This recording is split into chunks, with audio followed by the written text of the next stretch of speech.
A father has advertised the virginity of his daughter in an effort to get her a husband. Now, he did so in the jobs section of Christianity Today. Later, Christianity Today decided to pull it because they realized that maybe it's not a good idea to advertise someone's virginity in your paper. But nonetheless, here is what Stephen Stewart wrote about his daughter Rachel in this ad without her consent. Her, godly, gorgeous, athletic, educated, careered, humorous, traveled, bilingual, 26-year-old virgin. You, unworthy, though becoming less so daily. Okay, so let's stop right there before I get into what her reaction was and all that.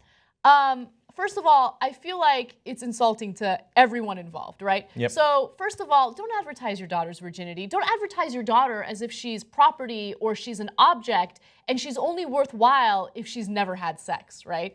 Or she's, anyway. Okay, it almost sounded like he should have put the word chattel in the ad, right? I mean, how old school is this? And that's how they view it. Like, here's a piece of property, and you should apply for this job of being, you know, possessing her. I can't deal with it. It makes me crazy. Okay, so the second part is insulting to all the potential suitors, right? What is he trying to say? Like, what is that line supposed to be interpreted as? Let's put the graphic up again, graphic number 6. You, unworthy, though becoming less so daily. His daughter is 26 years old. Are you trying to say that your daughter is getting old? She's going to be over the hill soon, so all these shitty guys out there wouldn't really qualify until now since she's getting old and you don't want her to be unmarried at the ripe old age of 28? Bingo. Anna, none of the stories about this are focusing on that sentence, and it's exactly what I thought too. Maybe the most offensive part of it is, though becoming less so daily. Ugh! Like, my daughter was way too precious for you scum. But now the property's devalued a little bit, right? And every day she loses more of her value, so I've got to move her out, right? So, maybe we could make a deal now. I can't handle it. I cannot handle this notion that women are seen as second-class citizens. Okay, this is based on religion, right? A lot of different religions, not just Christianity.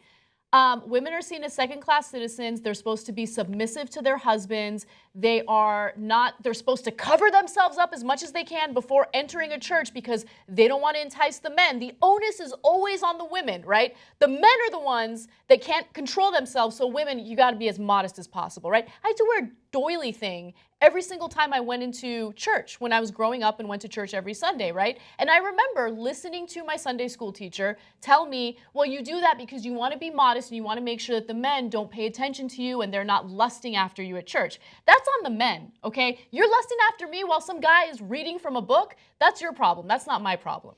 Yeah, well, there are situations that are even worse at times. Of course. In mosques, men and women are separated, and that's bad enough, but at a funeral, the women have to be in the back because they're separated from the men in some parts of the services. And I was barely a Muslim for like 3.5 minutes, and so I don't know all the traditions.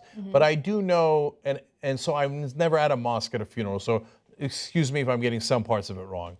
But I do know that someone that I care about told me my loved one had died. I think it was her dad.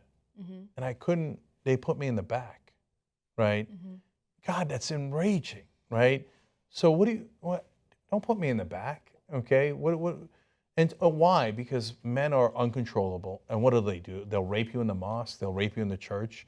Like, look at how terrible a view they have of not just women, but men. Of course, yeah. It's insulting to both parties, right? It puts the blame on women, but it also treats men as if they're just uncontrollable. Like, their lust is so intense that if you don't put this ridiculous doily over your head, well, then all of a sudden, they're going to come after you and sexually assault you. It's maddening. But the thing that upsets me the most is this idea that women are property and they're objects and you're supposed to sell them. So a man will want her. They'll want her if she's pure enough. So the daughter's reaction, I'm not going to read her reaction because I don't really care. But she didn't seem to mind it. She did not consent to it before the dad posted it. And so when she called him, he was unapologetic about it and was like, yeah, I'm going to do what I'm going to do, right? Yeah. And she said, if it doesn't work out next, I'll find my face plastered on a billboard. So she seemed to have good humor over it. Don't blame her for it. No, I don't blame her. Right. No, I'm just saying to everybody out there, but to give you the full context. But lastly on this, I would have wanted to respond to that, right? And be like, wait, now you say she's a virgin, but how do I know? I feel like if I'm buying something on eBay, I got to be able to check, right? Yeah. I mean, if you're going to make this preposterous claim, right? You're the dad. How do you know she's a virgin, right? And okay, she's a virgin, but that doesn't mean she didn't do anything. Can I get a list of the sexual acts that your daughter participated in? Because apparently it's relevant to this purchase. I mean, that's how you're listing it, right? So how many handies did she give? I don't know. Dude, it's so intrusive and so incredibly insulting.